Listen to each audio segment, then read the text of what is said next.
Dan kita akan lihat perkara itu. Tapi sebelum itu tuan-tuan, ni geng-geng dekat TikTok ni nak tibai saya. Tapi silap salah orang lah bai. Salah seorang nak dia nak kenakan. Dia kata Izwardi Mukris menafikan bahawa dia jadi Menteri Besar Kedah. Dia kata, kau penipu, kau fitnah. Baik, kita cerita.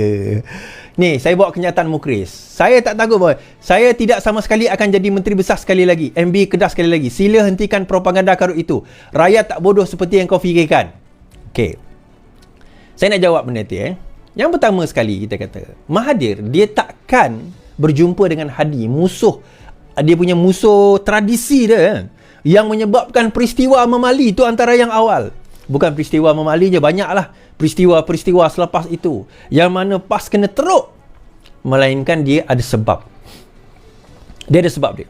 So bila Mukris menafikan, saya nak bagi tahu, Mukris tak pernah kena mengena dalam rancangan ini, dia tak tahu pun. Tapi adakah Mukris menafikan dia pernah cuba untuk minta masuk ke dalam Perikatan Nasional tetapi ditolak? Betul? Setuju? Pejuang pernah minta masuk tetapi ditolak. Ya, Mukris boleh kata demikian. Tetapi adakah bapa dia menafikan? Saya tak kata itu perancangan Mukris. Pernah saya kata itu perancangan Mukris. Ini perancangan Mahathir. Sebab itu kenapa Menteri Besar Kedah kalut. Yang tahu benda tu adalah geng-geng PAS. Yang tahu keadaan itu adalah Mahathir. Sebab perbincangan itu antara Mahathir dengan Hadi. Mukris ni mengikut je. Ditakdirkan tuan-tuan. Ditakdirkan. Lepas ini Mukris diangkat jadi Menteri Besar. Agak-agak dia nak ke tak nak? Bapak dia suruh. Ditakdirkan. Kalau dia tak jadi Menteri Besar, macam mana? Tak apalah. Saya kata tak ada masalah. Tetapi perancangan itu ada.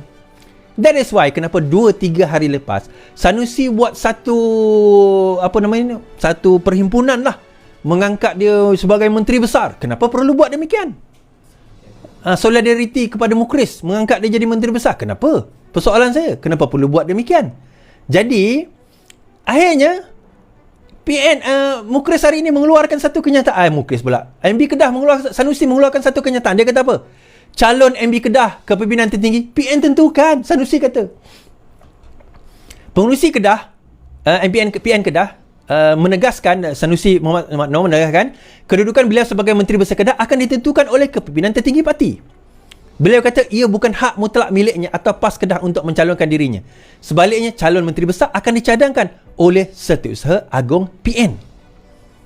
So maksudnya apa tuan-tuan? Sanusi sendiri pun tak pasti kedudukan dia selamat atau tidak. Itu yang pertama. Yang kedua, akhirnya dia kena akur. Apa yang saya cakap tu dia kena akur. Dia kembali pengurusi Setiausaha Agong PN. Setiausaha Agong PN dia berbalik kepada siapa yang berkuasa di Kedah. Kalau PAS menang. Kalau PAS menang, siapa berkuasa tuan-tuan? Hadi. So akhirnya Mahathir, saya kata, dia tak akan buat satu tindakan proklamasi Melayu lah, apalah, mufakat nasional lah dulu, martabat Melayu lah, apa benda semua, melainkan dia ada kepentingan dan juga sesuatu yang dia akan dapat gain daripada situ. Dan ini bukan untuk diri dia. Ni bagusnya seorang ayah bernama Tun Mahathir ni. Dia seorang ayah yang sangat baik. Kepentingan anak-anak dia. So Mukris dah menafikan saya kata, Mukris dia bukan never part of the plan. He is part of the plan, but he is not the originator of the plan. Dia bukan originator of the plan. Dia executor je. Dah bapak dia cakap macam tu, nanti dia, kalau dia dilantik, dia dilantik lah. Kalau dia dilantik lah, terpulang kepada keputusan. Kan? Terpulang kepada keputusan. Itu saya kata. Jadi dalam keadaan tersebut tuan-tuan, bukan pada keputusan Mukris. Dia boleh deny all is one. Remember tak Mukris menafikan bahawa kerajaan tidak akan jatuh? Ingat tak Mukris pernah menafikan itu, pernah menafikan ini? Kan? So akhirnya apa yang berlaku? Kita lihat sendiri keadaan apa yang berlaku. Membawa saya kepada another point. Bagaimana Bersatu dan PAS sedang bergaduh sekarang ini tuan-tuan. Bersatu dan PAS sedang bergaduh. Bergaduh kenapa? Contoh di Selangor, saya bagi contoh di Selangor. Pembahagian siapa jadi Menteri Besar pun dia nak bergaduh. Okey, secara tradisinya, PAS memang bertanding banyak di Selangor. Itu secara tradisi dia. Ni semua kita tahu. Secara tradisinya PAS bertanding banyak kerusi di Selangor. Namun begitu, PN Bersatu mengatakan bahawa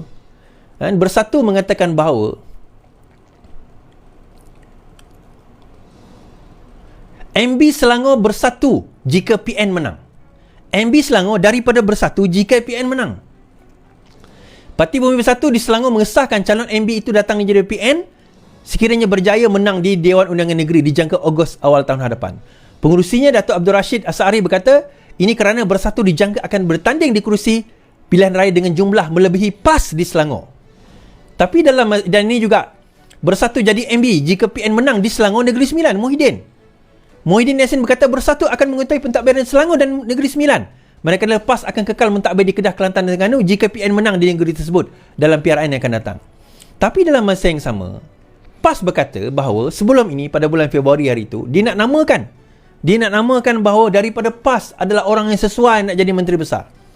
Dan jumlah jentera yang paling ramai adalah sebenarnya daripada PAS. Akar umbi ramai itu datang daripada PAS. Tiba-tiba nak bagi negeri yang paling kaya kepada Bersatu. Agak-agak PAS setuju ke? Dan kalau PAS setuju memang dia bodoh lah. Saya tak boleh nak kata apa lah. Oh, Kedah, Kelantan, Terengganu dia dah ambil Is. Ya betul, Kedah, Kelantan, Terengganu dia ambil. Tapi itu negeri miskin. Takkan dia tak nak ambil negeri kaya.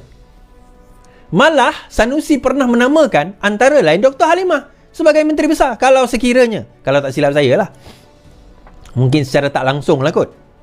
Padahal Dr. Halimah tu orang Sarawak. Kan? Orang Sarawak. Dalam ceramah beliau tak nampak pun. Tapi tuan-tuan nak bagi tahulah desperate-nya dia orang sampai dia orang terpaksa bertelagah sekarang ni. Ini satu lagi sebab dia tahu Selangor ini adalah negeri yang kaya. Selangor ni negeri yang kaya tuan-tuan. Jadi bila negeri yang kaya, masalahnya adalah mereka kena bersaing. Takkanlah PAS nak biarkan negeri kaya tu diperintah oleh orang lain. Takkanlah dia asyik negeri miskin. Aku pun nak negeri kaya juga, dia kata. Jadi sekarang ni macam mana? Kan, Bersatu kata nak letak orang dia. Siapa orang dia? Tak ada lagi. Kan? Tak ada lagi. Siapa orang dia? Tak ada lagi. Saya nak bagi satu contoh.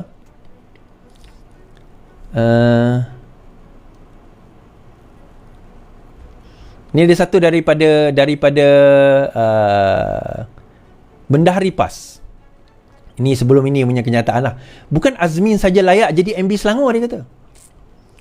Perikatan Nasional Selangor punya ramai calon lain lebih layak sekiranya menang PRN Selangor. Bendahari PAS Datuk Iskandar Abu Samad berkata, calon lain juga layak. Dia bukan hanya menamakan Ketua Undangan PN Datuk Seri Muhammad Azmin Ali semata-mata untuk menerajui Selangor. Dan untuk makluman tuan-tuan dan puan, PAS juga pada tahun 2014 pernah menamakan orang PAS sebagai calon MB sewaktu langkah Kajang. Lepas tu Azmin take over cepat-cepat. Tapi orang PAS pernah mencadangkan.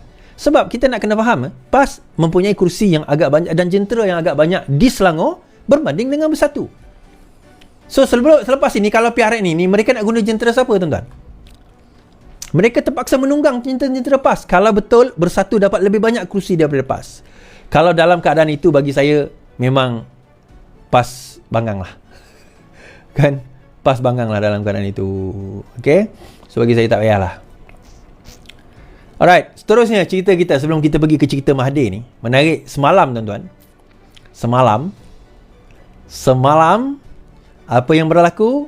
Rumah Hamzah Zainuddin di Damansara diserbu LHDN, Lembaga Hasil Dalam Negeri.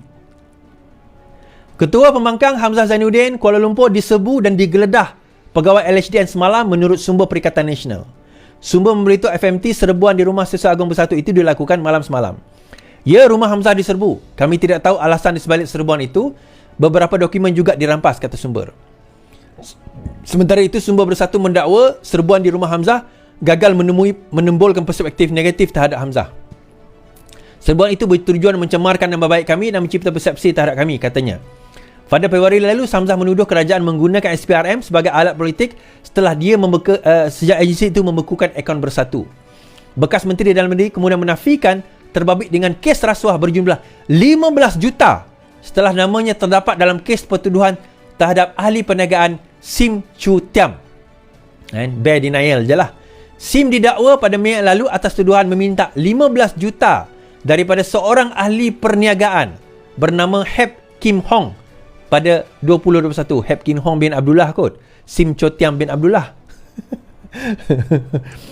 Pendakwa raya berkata wang itu sebagai dorongan untuk siapa, tuan-tuan? Untuk Hamzah membantu syarikat Hep Asia Coding Sdn Bhd mendapatkan projek dari kementeriannya. Sim juga didakwa dengan 3 lagi pertuduhan menerima 15 juta untuk mendapatkan projek daripada Kementerian Dalam Negeri. Dia mengaku tak bersalah atas 4 tuduhan tersebut.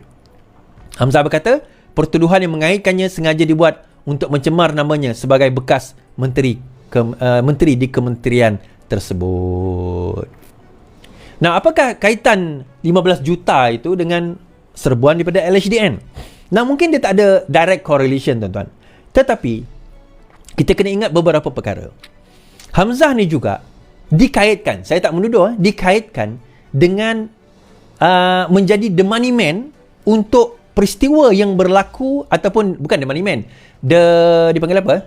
The go-to man, ataupun someone yang menjadi arkitek kepada peristiwa PRN Sabah tahun 2020. Kejatuhan negeri Sabah pada tahun 2020, Hamzah Zainuddin antara yang dikaitkan. Dan pada masa itu, jutaan, ratusan, mungkin kalau tak puluhan, ratusan, kata ratusan, puluhan juta dikatakan telah tersebar luas pada waktu itu dengan tawaran-tawaran pihak tertentu. Saya bukan menuduh Hamzah Zainuddin kat sini memberikan wang tersebut, tetapi YB daripada pembangkang pada waktu itu, daripada pihak PKR dan sewaktu dengannya, sendiri mengatakan memang terdapat offer jutaan pada waktu itu kepada mereka. Termasuk ada satu YB yang mengatakan dia sendiri di offer 2 juta ringgit. Kalau kata ya sertai Perikatan Nasional pada waktu itu, esok 5 juta akan datang pada dia secara cash. Malam tu dia bawa cash 2 juta. Dia kata tak nak. Now, perkaitan-perkaitan itu sebenarnya yang membawa kepada berkemungkinan. Itu salah satu. Mungkin juga dengan dokumen-dokumen lain. Kita tak tahu. Dan LHDN ni bukan kali pertama kena. Antara yang pernah kena adalah Najib dan juga keluarga dia. Melibatkan jumlah 1 bilion lebih daripada LHDN.